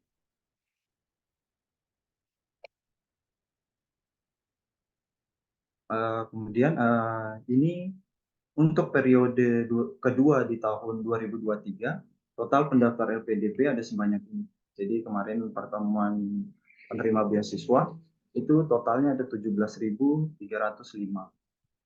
Dengan terbagi bidang tadi, ada afirmasi yang diterima itu sekitar 3.000, kemudian ada targeted yang diterima itu 5.563 dari total itu. Kemudian umum yang paling banyak S2 dan S3-nya itu sekitar 8.694. Jadi ini pemecahan rekor untuk penerima beasiswa LPDP kalau di total. Jadi menurut LPDP bahwa ini penerimaan terbanyak dari periode-periode sebelumnya karena mereka ingin mencapai Indonesia Emas 2045. Jadi makanya harapan saya banyak calon-calon alumni terutama Unimus ikut berkontribusi di sini karena ini merupakan suatu peluang karena terutama untuk dokter baik itu SP1 maupun SP2 kita diberikan kesempatan sampai 2024. Jika ingin mendaftar jadi seperti ini. Jadi ada penerima beasiswa tinggal masuk ke dalam websitenya atau bisa dipantau via Instagram, di situ sangat update. Jadi untuk LPDP sendiri itu terbagi dua dalam 1 tahun. Biasa periode pertama itu dibuka pada bulan Januari, kemudian periode kedua bisa di bulan Juni apa Juli buka. Jadi tahap-tahapannya seperti ini. Jadi seleksi administrasi, kemudian LOA, sudah memiliki LOA, jadi keterangan lulus dari universitas yang dituju atau belum memiliki. Kalau belum memiliki, kita akan mengikuti tes bakat skolastik. Jadi ini seperti TPA, cuman di dalamnya ada satu soal yang tidak pernah kita temukan di dalam TPA. Tapi bimbel-bimbel soalnya sudah banyak kalau di YouTube ataupun di pendaftaran-pendaftaran bimbel terkait LPDP. Cuman yang terkendala bagi kita untuk SP1 maupun SP2 dalam negeri, kita sangat sulit untuk mendapatkan LOA di dalam negeri karena untuk mendapatkan LOA seperti contoh teman saya, dia mendapatkan LOA karena mengikuti suatu prok tapi bukan di dalam negeri. Jadi dia diberikan keterangan lulus untuk universitas di luar negeri. Kalau untuk di dalam negeri, sistem penerimaan PPDS di Indonesia khususnya kita tidak bisa seperti itu. Jadi kita harus daftar, kemudian tes. Sementara pengumuman lulus dan pendaftaran LPDP itu selalu didahului pengumuman LPDP dulu. Jadi kita tidak bisa mendapatkan sertifikat lulus dulu dari universitas.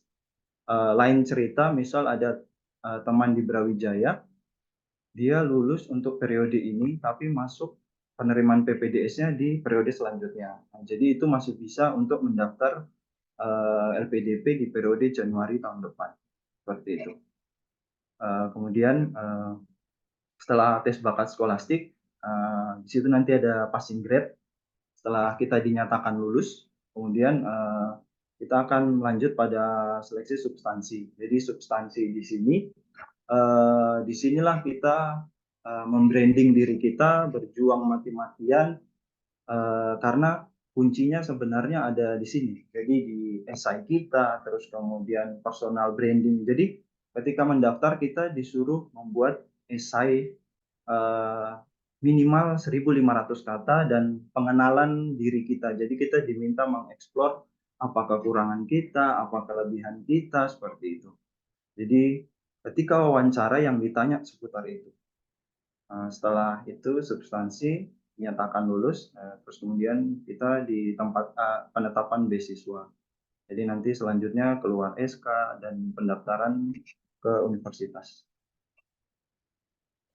Nah, untuk syaratnya, jadi kebetulan saya kemarin melalui jalur PNS. Jadi untuk syarat mendaftar ya seperti ini. Jadi pertama itu ada untuk PNS, TNI, Polri, sasarannya adalah semua peserta yang PNS, TNI, Polri yang telah diangkat. Kemudian untuk usia, ini untuk PNS, kalau di target kita untuk universitas di dalam negeri 37 tahun dan di luar negeri 42 tahun. Kemudian untuk TNI Polri, dalam negeri 40 tahun, luar negeri 45 tahun. Untuk IPK, S2 itu 3,03 dan S3 itu 3,25. Kemudian untuk syarat TOEFL sendiri, jadi TOEFL bisa ITP dan lain-lainnya. Jadi untuk S2 dalam negeri TOEFL ITP-nya itu minimal 500. Kemudian untuk luar negeri dia tidak mensyaratkan ITP, harus yang lainnya. Jadi tergantung jurusan yang tergantung apa yang kita ambil nanti dalam negeri atau luar negeri. Ini dibanding periode saya mendaftar ini meningkat. Jadi periode yang lalu saya hanya 475. Jadi sekarang untuk TOEFL dalam negeri dia jadi 500 untuk persyaratan dari LPDP.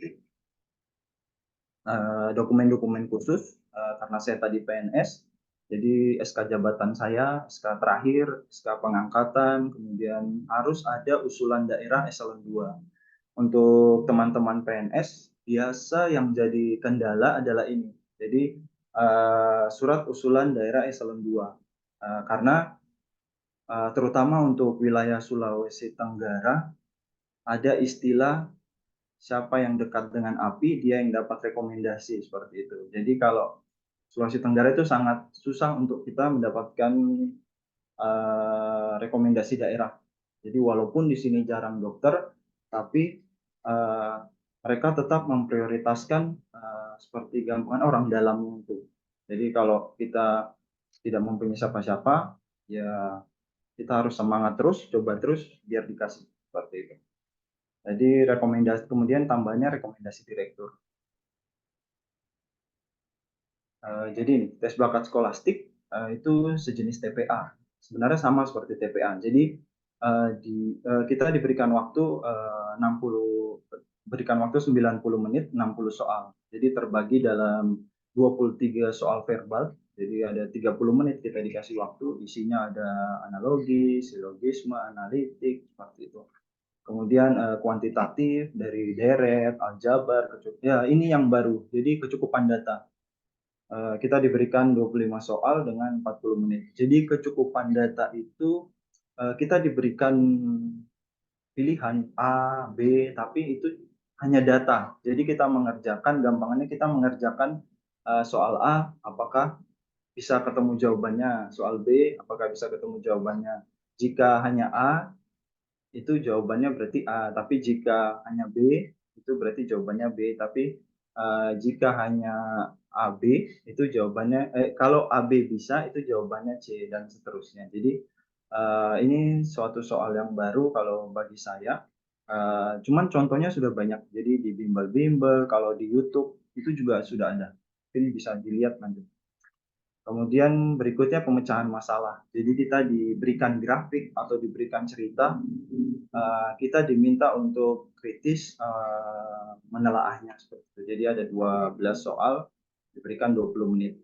Setelah selesai 90 menit, kita diberikan waktu 45 menit khusus. Jadi di sini ada seperti MMPI. Kalau untuk tes PNS biasanya disingkat TKP, tes kemampuan pribadi. Jadi pertanyaannya seperti itu. Jadi kayak misal kamu menemukan dompet jatuh, apa yang kamu lakukan? Mengembalikannya atau mengambilnya? Jadi pertanyaan-pertanyaan seperti itu. Jadi untuk nilainya sebenarnya tidak ada, cuman dia mau melihat kepribadian kita. Setelah lulus dari tes bakat skolastik, inilah yang saya bilang tadi. Jadi yang jadi patokan dari LPDP yang kita harus berjuang mati-matian di sini. Jadi kita harus membuat good personal statement. Jadi di situ kita mengupload bentuk kekurangan diri kita, kelebihan diri kita, terus kemudian apa masalah yang kita pernah hadapi, bagaimana cara kita bangkit, seperti itu. Jadi kita diminta mengeksplor diri kita sendiri. Kemudian kita juga diminta untuk membuat esai. Jadi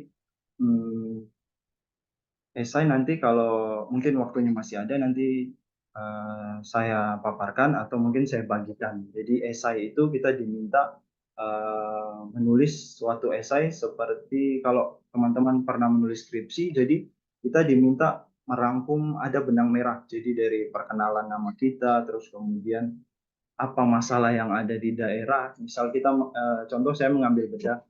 Jadi saya mengangkat isu kanker mulai dari internasional dulu, terus turun ke Indonesia, terus sampai ke daerah saya sendiri. Terus kemudian apa masalah yang ada di daerah saya tentang kanker, kemudian apa yang akan saya lakukan seperti itu. Jadi dia meminta kita untuk sampai ke apa yang akan kita berikan. Jadi kontribusi kita apa yang akan diberikan pada LPDP. Jadi nanti di situ kita akan menuliskan kontribusi kita untuk jangka pendek, terus kemudian jangka menengah, dan juga jangka panjangnya.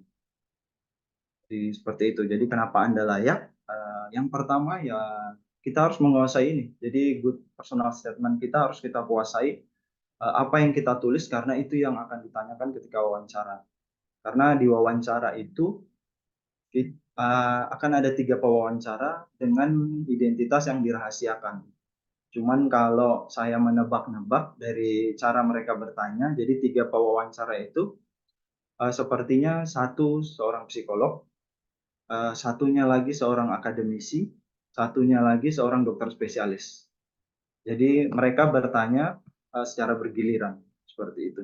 Jadi yang ditanya itu, jadi saingnya bagaimana, terus kemudian kalau bisa ketika wawancara kita menggunakan baju batik ataupun baju putih seperti itu. Duduk karena wawancaranya Zoom. Jadi kita harus menampilkan kalau pesan senior-senior yang sudah menerima atau awardee sebelumnya ya seperti itu. Jadi tampilan kita harus baju putih ataupun batik seperti itu dan menjawab apa yang ditanya saja. Jadi jangan menggali lubang sendiri ketika diwawancara. Kemudian apa yang didapatkan, apa yang LPDP berikan kepada kita. Jadi ini ada dana pendaftaran. Cuman kalau untuk dokter spesialis biasa kan kita mendaftar lebih dulu, langsung masuk, baru kita mengajukan pengklaiman. Jadi ada dana pendaftaran pun diganti. Terus kemudian kita, misal saya yang dari Sulawesi ingin mendaftar ke UGM, saya pertama datang kali ke UGM pun tiket pesawat saya akan diganti oleh LPDP.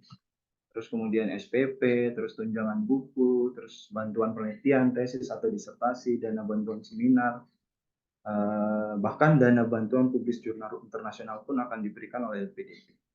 Jadi biaya pendukungan lain yang saya jelaskan tadi, transportasi, terus kemudian dana aplikasi visa kalau ke luar negeri, terus asuransi kesehatan, bantuan hidup pun diberikan dalam bentuk UMR tempat kita berkuliah. Jadi misal di UGM, jadi Jogja UMR-nya berapa, itu akan kita terima tiap bulan.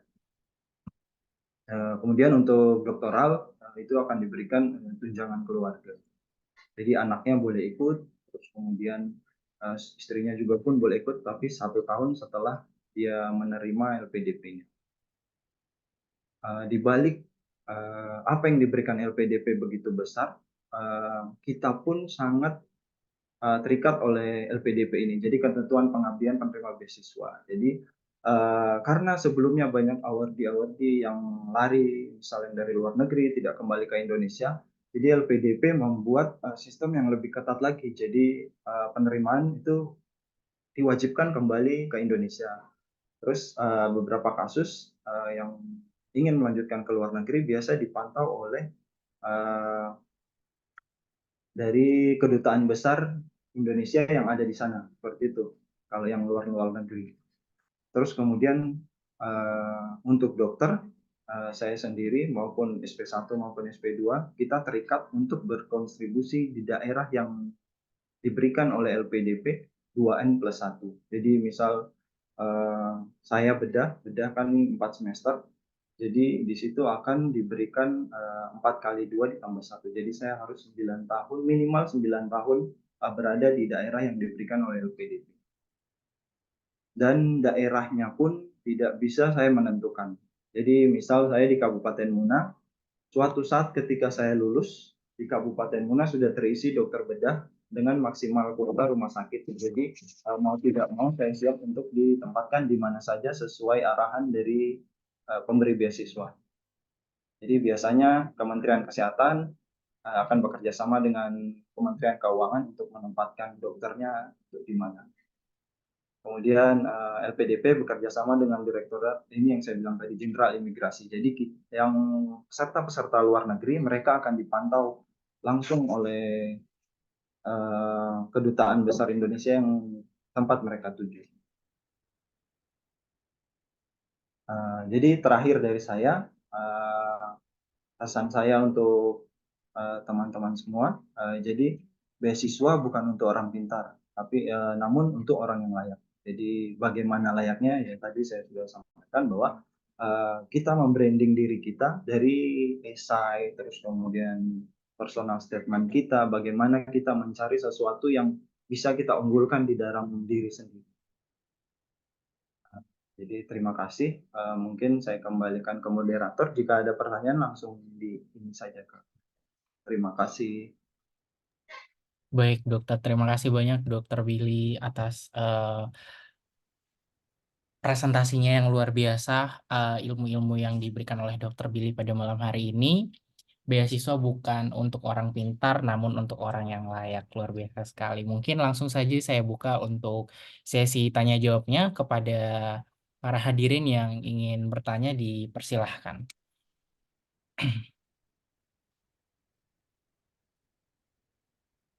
Bisa langsung raise hand atau menuliskan di kolom chat.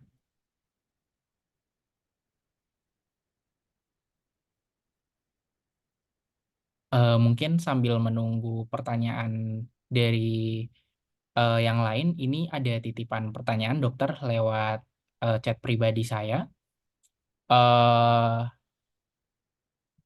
Tadi dari penjelasan Dokter Billy, berulang-ulang kali Dokter Billy mention tentang personal branding. Apakah dari POV-nya Dokter Billy sendiri, pendapat pribadi dari Dokter Billy untuk untuk menghasilkan personal branding yang baik atau personal branding yang unik, itu apakah ada kiat-kiat tersendiri, dokter? Karena kan sebenarnya kalau misal kita mendaftar untuk beasiswa, sebenarnya background kita sama. Kita adalah dokter umum yang ingin mendapatkan beasiswa dokter spesialis. Mungkin apa sih dokter standar untuk menjadi boundaries biar kita beda dari yang lain. Biar personal brandingnya tuh nempel dari interviewernya. Mungkin silahkan dokter. Baik, jadi untuk personal branding sendiri tidak ada patokan harus unik ataupun harus beda dari yang lain. Jadi personal branding yang kita buat harus bisa sesuai dengan karakter kita. Jadi misal jangan dibuat-buat, jadi kayak dibuat di luar dari apa yang ada pada diri kita. Karena LPDP pun ketika ujian wawancara, karena saya kan sudah tes sampai 3 kali. Jadi yang dari pertama, kedua, saya membandingkan bahwa mereka secara tidak langsung men-searching personal good kita. Jadi mereka ketika wawancara di situ dicari. Jadi misal saya menuliskan bahwa di personal situ saya perfeksionis. Jadi mereka mencari sosial media saya. Jadi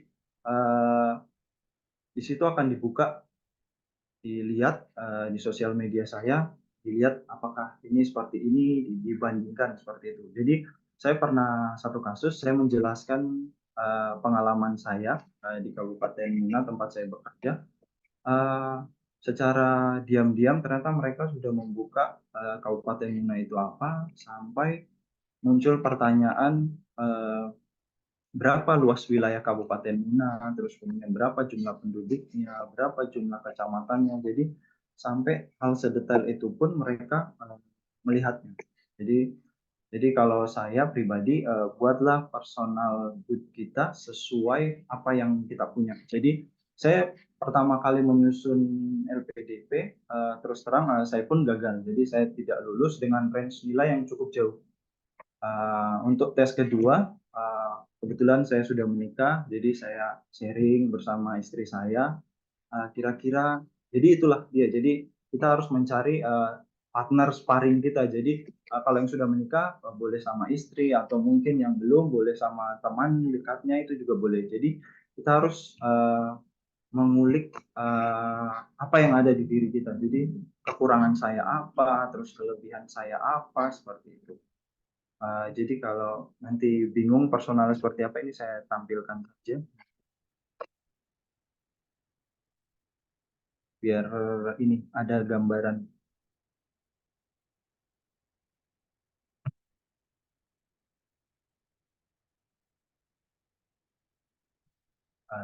Kelihatan gitu ya? Sudah terlihat dokter.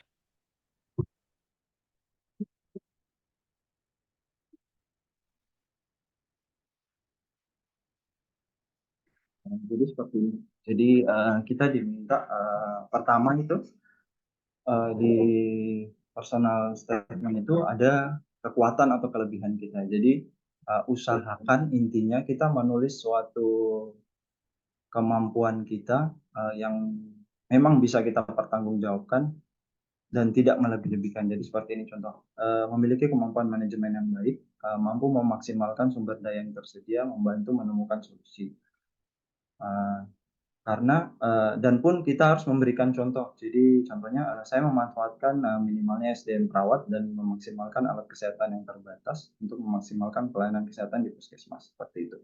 Jadi nanti ketika wawancara bisa tidak menutup kemungkinan ada pertanyaan ini. Jadi kenapa Anda menulis kekuatan seperti itu? Terus apa yang Anda lakukan di tempat kerja Anda? Gambaran nyatanya. Jadi seperti itu. Jadi dan cara menjawabnya pun kita harus menggunakan STAR. Jadi cara menjawab ketika LPDP diusahakan kalau bisa itu memenuhi STAR. Jadi STAR itu pertama situasi. S-nya itu situasi. Kita menjelaskan situasi di masalah kita yang ditanyakan itu seperti apa. Misal terkait kemampuan manajemen ini, di sini kan saya menjelaskan bahwa memaksimalkan alat yang ada. Jadi di situ saya menjelaskan dulu bahwa puskesmas saya untuk bekerja harus menyeberang pulau, terus SDM-nya sekian, terus alat-alat kesehatan yang tersedia apa saja, terus kemudian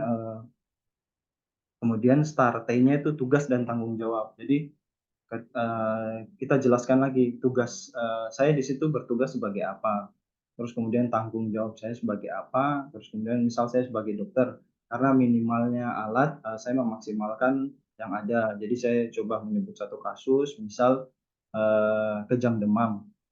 Kalau di tempat saya, di puskesmas saya, karena untuk diazepam rektal tidak ada, jadi penanganan yang kita berikan pertama kali di daerah pelosok, selang infus kita potong sekitar 1 ruas jari, kita masukkan di spek 3 cc. Kemudian dicampurkan diazepam, terus diberikan sesuai dosis berat badannya, dimasukkan lewat rektal langsung. Jadi seperti itu. Jadi kita menjelaskan tugas dan tanggung jawab kita, pertama dari situasinya, kemudian tugas dan tanggung jawab kita, terus kemudian action apa yang kita kerjakan. Jadi actionnya seperti itu. Jadi misal saya memanfaatkan alat yang ada seperti spoid dan selang infus seperti itu. Kemudian hasilnya. Jadi R itu result hasilnya. Jadi hasilnya apa? Jadi hasilnya itu harus kita paparkan juga. Jadi bukan cuma hasilnya misal anaknya berhenti kejang, tidak. Jadi ada hasil yang harus kita tunjukkan ke pewawancara. Misal hasil yang saya dapat yang setelah saya kerjakan berkurangnya misal pasien-pasien kejang demam atau mulai sadarnya ibu-ibu tentang kejang demam sehingga membawa anaknya ketika demam sebelum terjadi kejang seperti itu. Jadi ada start, jadi ada situasinya kita menjelaskan, terus kemudian tugas dan tanggung jawab kita apa di situ, kemudian action yang kita berikan apa, yang terakhir itu hasilnya seperti itu. Jadi seperti ini. Jadi kekuatan kelebihan biasanya diminta hanya 3. Jadi ketika kita mendaftar di situ ada kolom 3, kita mengisi kekuatan kita, diusahakan isilah sesuai diri kita, jangan dilebih-lebihkan. Karena takutnya ketika diwawancara kita tidak bisa menjawab karena itu bukan yang ada pada diri kita sendiri. Seperti itu. Kemudian kekurangan pun diminta 3 seperti itu. Cuman untuk kekurangan kita harus menjawabnya, menuliskannya dengan perbaikan. Jadi intinya jangan buat kekurangan kita menjadi senjata untuk membunuh kita. Justru manfaatkan kekurangan kita untuk bisa kita melompat lebih tinggi seperti itu. Jadi manfaatkan semua kekurangan yang ada, tapi jangan ditulis seminimal mungkin. Jadi contoh seperti ini. Jadi saya perfeksionis, selalu memikirkan hasil terbaik, membuat saya kesulitan dalam mengambil langkah pertama dalam menyelesaikan pekerjaan. Tapi di sini saya menambahkan bahwa namun saat ini saya berusaha mengurangi dan menanamkan mindset bahwa tak ada pekerjaan di dunia ini yang sempurna. Jadi seperti itu. Jadi jangan membuat kekurangan kita malah jadi membunuh kita sendiri. Jadi kita harus memanfaatkan kekurangan itu. Nah, kemudian dari personal goal statement sendiri, di situ kita diminta untuk mengisi pengalaman yang membanggakan. Jadi seperti ini. Jadi kalau pada ini saya menceritakan karena saya di daerah terpencil, dukun pun masih banyak, jadi saya menceritakan bahwa kondisi ketika saya pertama masuk di tempat tersebut, sampai saya melahirkan satu terobosan telemedicine. Kalau di kota mungkin telemedicine cukup banyak, cuman kalau di satu daerah pedalaman telemedicine itu merupakan jadi ibaratnya gini, saya berikan care sama pasien saya sehingga pasien saya datang kembali ke saya. Jadi itu kekurangan kita. Jadi sebagai dokter, dukun ini memberikan perhatian yang lebih ketimbang dokter. Jadi dengan saya memberikan telemedicine atau kontak saya pribadi, pasien-pasien pun akan merasa dipedulikan sehingga perlahan-lahan dukun pun ditinggalkan oleh pasien-pasien saya di pedalaman seperti itu. Dan juga diminta memberikan pengalaman yang kurang membanggakan. Jadi di sini kita menulis pengalaman kurang membanggakan, tapi harus seperti kekurangan tadi. Jadi kita harus melihat diri kita, apa kekurangan kita di pengalaman itu sehingga kita bisa merubahnya suatu saat nanti. Dan juga hal terakhir yang diajarkan pada diri sendiri itu kita diminta untuk membuatnya. Jadi pada good personal statement saya mengisi ketika saya menjadi chief bedah di Klaten waktu itu di Belanggo bersama Dr. Wicaksono, jadi saya diminta untuk menjadi chief.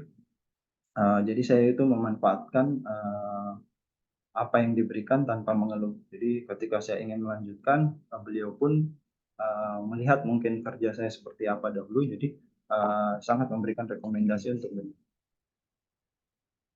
Kemudian diminta juga kesalahan yang dilakukan saat bekerja apa. Kita pun menulis intinya seperti itu. Jadi start, jadi situasinya pada saat itu bagaimana, terus kemudian tugas saya dulu sebagai apa, kemudian action yang saya berikan apa, dan yang terpenting itu hasilnya. Jadi hasilnya di sini kita walaupun itu kesalahan yang saya lakukan, tapi intinya kita tidak mengulang lagi kesalahan itu. Jadi harus ada perubahan.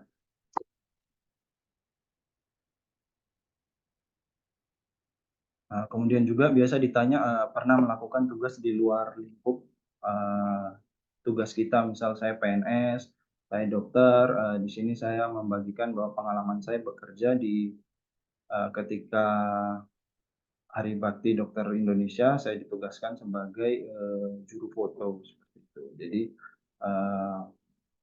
intinya sama, kita menjelaskan dari start-nya tadi situasi, kemudian tanggung jawab kita apa, kemudian action kita apa, dan terakhir itu hasilnya seperti apa. Ini juga yang biasa membedakan. Jadi pertanyaan yang sebutkan satu hal yang membedakan dengan peserta lain. Jadi di sini menurut masukan-masukan dari senior-senior saya yang sudah lulus, jadi apa yang membedakan dengan peserta lain? Di sini kita mengisi jangan terlalu menyombongkan diri seperti itu. Jadi ini hasil diskusi saya bersama istri ketika membuat good statement. Jadi di sini saya mencantumkan yang terpenting itu pengalaman saya di kamar operasi. Jadi ketika selesai internship, saya kan menunggu STR ada waktu kosong, saya mengikuti Dr. Wicaksono. Jadi saya menjadi asisten beliau. Terus kemudian itu yang bisa membedakan saya dengan peserta-peserta penerima LPDP yang lain. Jadi bahwa alasan saya bisa lebih siap ketika menerima pendidikan nanti. Karena saya sudah memiliki pengalaman, bukan cuma pelatihan, tapi bekerja langsung mendampingi beliau di kamar operasi.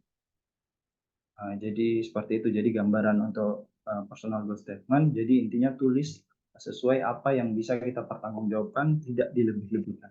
Seperti itu. Yang intinya harus diingat itu start. Jadi STAR harus dicantumkan dalam baik kita menjawab secara lisan ataupun kita menulis esai dan personal goal statement. Ya, mungkin itu tadi. Baik, Dokter Billy, terima kasih sekali. Ini jawabannya sudah diberikan langsung contohnya yang membawa Dokter Billy menjadi award LPDP. Jadi para hadirin sekalian bisa langsung mengetahui, jadi tidak hanya membayangkan tapi sudah bisa mengidentifikasi secara langsung. Selanjutnya mungkin ini ada beberapa pertanyaan yang masuk, Dokter. Sebelumnya, sebelum ke pertanyaan Dokter Aswin, ini ada pertanyaan lewat pesan pribadi lagi, Dokter. Izin bertanya, berarti kalau daftar LPDP dokter spesialis itu harus sudah lulus ujian dokter spesialis, apa itu berjalan berbarengan ya, Dok? Baik, untuk daftar beasiswa dokter spesialis khusus LPDP, jadi tadi terbagi dua. Jadi kita pertama harus memiliki LOA atau belum memiliki LOA. Jadi ketika kita sudah memiliki LOA, jadi itu kalau sudah memiliki LOA kita hanya melakukan tes wawancara saja dan peluang untuk lulusnya lebih besar karena kita kan sudah diterima, cuman kita ingin mencari pembiayaannya. Beda sama yang belum memiliki LOA. Cuman untuk kasus-kasus pendaftaran dokter spesialis dalam negeri, susah kita untuk mencocokkan waktu antara LPDP dan penerima beasiswanya, jadi LOA-nya dari universitas. Jadi kebanyakan sistem pendidikan spesialis kita mendaftar, misal saya mendaftar Januari, LPDP buka Januari. Terus kemudian LPDP akan pengumuman lebih dulu biasanya. Jadi LPDP misal pengumuman bulan 5, sementara kita mendaftar spesialis pengumuman di bulan 6. Jadi kita sudah menerima LPDP lebih dulu daripada pengumuman lulusnya, LOA-nya. Jadi kebanyakan dalam negeri seperti itu. Jadi kecuali yang tadi pengecualian yang saya jelaskan bahwa ada satu teman saya di Brawijaya, dia lulus untuk spesialis, cuman penempatan maksudnya untuk masuk studinya di periode berikutnya. Jadi dia bisa ke Brawijaya untuk meminta LOA untuk mendaftar PPDS di bulan mendaftar LPDP di bulan Januari tahun depan seperti itu. Jadi dia sudah memiliki LOA. Cuman jarang kasusnya yang sudah memiliki LOA untuk studi dalam negeri. Jadi seperti saya harus dapat LPDP dulu, baru melanjutkan tes ke universitas. Baik, terima kasih banyak dokter atas jawabannya. Semoga menjawab pertanyaan tadi. Ini kita next ke pertanyaan selanjutnya, nih dokter. Izin bertanya, apakah nilai tes kita diberikan setelah melakukan tes sehingga kita tahu benar dan salahnya di mana, dokter? Izin ya dok, untuk nilai tes untuk jadi seleksi pertama kan TPA tadi, TBS. Jadi ketika TBS di situ kita hanya mengetahui passing grade-nya. Passing grade-nya pun keluar ketika hari pengumuman itu. Jadi ketika sebelum tes itu tidak ada pemberitahuan bahwa passing grade TBS itu misal 150 atau 100 berapa, itu tidak ada. Jadi sepertinya LPDP membuat passing grade, kalau pengalaman saya, jadi setelah saya mengikuti 3 kali itu, sepertinya dari total semua pendaftar, rata-rata nilai TBS berapa itu yang dijadikan acuan untuk standar di TBS seperti itu. Jadi misal kayak saya kemarin, saya pun sebenarnya sempat pesimis karena nilai TBS-nya 130, tapi karena ada satu grup LPDP yang kebanyakan di situ yang tes dan menyetorkan nilai mereka masing-masing. Setelah saya lihat polanya, angkanya di rata-rata 110 untuk nilai tes, dan kejadian betul ketika pengumuman passing grade yang digunakan oleh LPDP itu 110. Nah, seperti itu. Jadi kita tidak tahu berapa passing grade yang dikeluarkan oleh LPDP. Jadi kita tahunya ketika lulus. Jadi ketika lulus kita diberikan nilai kita berapa, terus kemudian passing grade-nya ada di bawahnya berapa. Seperti itu. Itu untuk TBS. Kalau untuk wawancara ada passing grade, tapi hasil penilaiannya tidak dijelaskan. Jadi cuma ada passing grade untuk wawancara itu berapa, nilai kita berapa, seperti itu. Baik, terima kasih banyak, dokter. Selanjutnya ini ada pertanyaan lagi, dokter. Izin bertanya, dok, dari beberapa kali kegagalan yang dokter Billy alami, apa yang menjadi pembelajaran bagi dokter Billy sendiri sehingga percobaan selanjutnya bisa lolos? Mungkin hal tersebut bisa menjadi pembelajaran bagi kami juga. Terima kasih banyak, dok. Monggo, dokter. Yang jadi pembelajaran, ini yang menarik.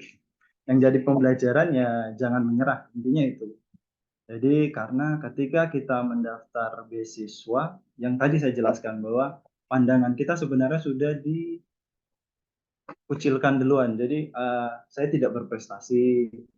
Karena itu saya alami sendiri ketika saya gagal pertama kali LPDP, tidak usah teman-teman kita sendiri. Jadi orang dalam keluarga kita sendiri pun menjadi yang pertama kali membilang contoh, makanya ngapain daftar LPDP, itu kan buat orang-orang pintar.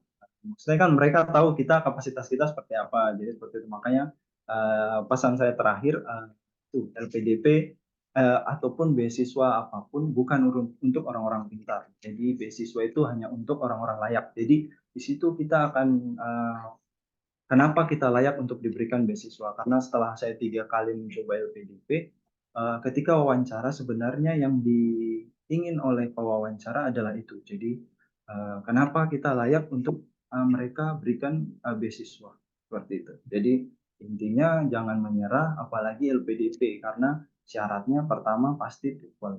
Terus kedua Apalagi seperti saya PNS yang saya jelaskan di awal bahwa PNS untuk Sulawesi itu rekomendasi eselon 2 sangat susah.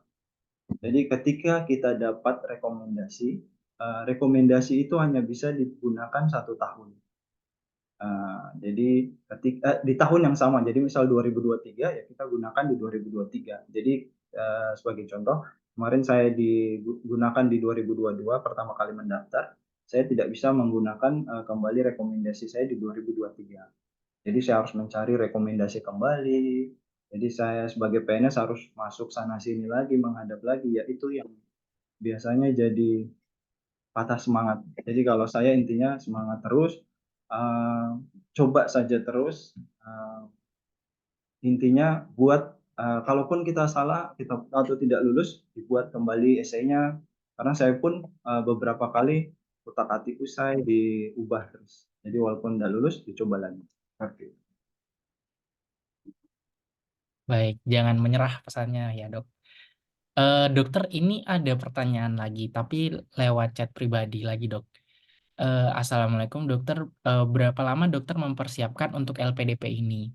Dan apa saja yang perlu dipersiapkan dari awal jika kita sebagai PNS? Terima kasih dokter.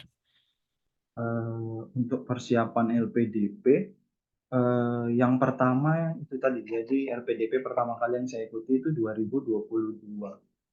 Kebetulan saya dokter PNS pertama kali ditempatkan ke pekan olahraga daerah. Jadi saya tidak sempat mengikuti pengarahan LPDP. Jadi tahu-tahu waktu itu saya dihubungi teman bahwa LPDP tinggal 1 bulan, mau coba enggak? Jadi saya waktu itu langsung coba, jadi langsung berkasnya disiapkan, terutama TOEFL karena TOEFL pada saat pandemi dia kan online, membutuhkan 14 hari kerja, tambah kirim ke Sulawesi, jadi saya cuma bisa mendaftar minimal 1 bulan, seperti itu. Jadi persiapan saya yang pertama kali itu 1 bulan dan sangat minim sekali menurut saya, karena saya pun tidak pernah mendaftar beasiswa, hanya modal nekat saja karena saya tidak diberikan anggaran oleh daerah. Jadi saya modal nekat daftar 1 bulan itu dan memang hasilnya saya dapat sendiri. Jadi hasilnya saya tidak lulus dan nilainya sangat jauh sekali. Jadi dari pengalaman itu saya belajar kembali mempersiapkan. Jadi waktu itu kan pengumuman Januari. Jadi buka Januari untuk LPDP pertama di 2023 saya persiapan lagi. Untuk LPDP kita mendaftar biasanya ada range 2-3 bulan. Untuk tes TBS, kemudian untuk tes wawancaranya itu ada range tergantung kita dapat apa. Kemarin saya yang terakhir itu jaraknya hampir 2 bulan dari TBS, pengumuman TBS-nya ke wawancaranya, seperti itu. Jadi persiapannya seperti itu. Yang pertama saya cuma 1 bulan, yang kedua dan ketiga itu mulai panjang. Jadi selama 2023 itu ya persiapan saya sampai pengumuman kemarin di 7 November kemarin. Seperti itu. Baik, terima kasih banyak dokter atas jawabannya. Mungkin ini ada satu pertanyaan lagi dokter, mungkin ini sekaligus pertanyaan terakhir nih dok. Pertanyaannya, kalau misal kita sebagai award di LPDP itu belum mendapatkan LOA, apakah ada batas waktu dari beasiswa LPDP tersebut atau bagaimana? Apakah misal dalam jangka waktu tertentu beasiswa itu akan dicabut kembali atau bagaimana? Monggo dokter. Jadi untuk pemberian beasiswa, jadi LPDP memberikan kita syarat 18 bulan, jadi 1,5 tahun. Secara peraturannya seperti itu, jadi 1,5 tahun dari dia menyatakan lulus, seperti itu. Jadi ketika kita lulus, kita akan membuat akun lagi selain akun pendaftaran, jadi kita punya akun tersendiri untuk beasiswanya. Di situ ada waktunya. Jadi di situ dijelaskan bahwa kita maksimalnya 18 bulan dan terhitung mundur dari jam, detik sampai tanggalnya, seperti itu. Cuman yang terbaru, saya kemarin buka beasiswa saya ternyata itu 2 tahun. Jadi sampai 2025. Jadi saya terima akhir ini November sampai 2025.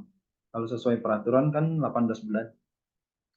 Jadi setelah saya buka kembali beasiswa saya, saya jatuh tempo untuk pendaftaran beasiswa itu 2025 di bulan November, jadi 2 tahun. Bagaimana jika kita tidak mendapatkan LOA ketika sudah menerima beasiswa?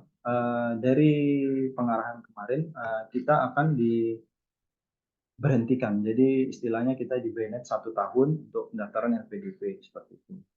Cuman kebanyakan kasus rata-rata yang sudah menerima LPDP biasanya ketika tes ke universitas itu diprioritaskan. Jadi pengalaman saya melihat, maksudnya teman-teman saya ketika sudah memiliki LPDP, jadi tes PPDS kan ada wawancara. Jadi menurut informasinya ketika diwawancara hanya numpang lewat saja, hanya ngobrol-ngobrol di dalam, nggak ada teori seperti itu. Cuman saya belum tahu pastinya. Yang jelas ketika kita menerima LPDP itu suatu nilai plus untuk universitas dilihatnya seperti itu. Baik, terima kasih banyak Dokter Billy atas jawabannya. Semoga menjawab bagi yang bertanya. Karena telah selesai sesi tanya jawab oleh materi yang disampaikan oleh Dr. Billy Gustomo, maka berakhir sudah sesi 2 dalam bimbingan karir dan sharing alumni FK Unimus yang diselenggarakan oleh IKADOK tahun 2023. Mungkin sebelum kita tutup, Dok, mungkin izin untuk foto bersama ya, Dok, kepada hadirin sekalian yang bisa untuk on cam, dipersilahkan untuk on cam karena kita akan melakukan foto bersama.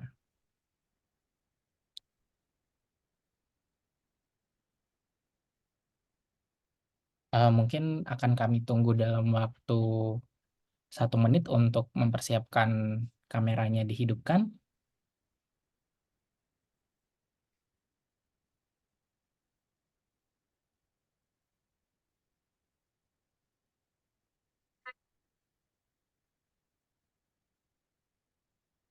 Baik, silakan untuk mempersiapkan dirinya. Saya akan melakukan jepretan layar dalam 3, 2, 1. Selanjutnya untuk slide yang kedua. 3, 2, 1. Pak Nabil di pasar malam ya?